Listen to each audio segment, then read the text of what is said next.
Village computer এডুকেশনে আপনাদেরকে স্বাগত। আজকে মাইক্রোসফট ওয়ার্ডের একটি নতুন কাজ আমরা দেখব। মাইক্রোসফট অফিস ওয়ার্ড 2013-তে আমরা কোনো পিকচার যখন নিই তখন কি হয়, গোটা পিকচারটা পেজের মধ্যে চলে আসে। তো সেই পিকচারটা যদি আমরা কোনো শেপের মধ্যে কিভাবে নেব এবং খুব সুন্দরভাবে সেটা আজকে দেখব।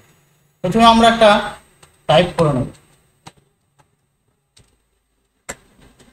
টাইপ করে নিলাম। টাইপ করার পর আমরা যদি ইনসার্টে যাই, ইনসার্টে যে পিকচার নিই, তাহলে পিকচারটা কেমন লাগবে, পিকচারটা এরকম লাগবে। লেখাটা অন্য জায়গায় চলে গেল, পিকচারটা এখানে চলে গেল।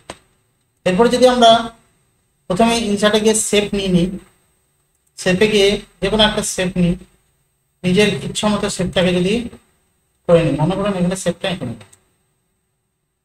নেওয়ার পর যদি শেপ ফিলে গেলাম, শেপ ফিলে যাওয়ার পর আমরা যদি পিকচারে ক্লিক করি, পিকচারে ক্লিক করার পর আমরা এখান থেকে পিকচারটাকে যদি সিলেক্ট করে নিই, ধরুন এটা পিকচারটাকে সিলেক্ট করে নিলাম, নিয়ে ইনসার্ট করে দিলাম, দেখুন পিকচারটা এখানে চলে এলো। এবার এটাকে যেখানে খুশি আমি ছোট এবং বড় করে লাগাতে পারবো।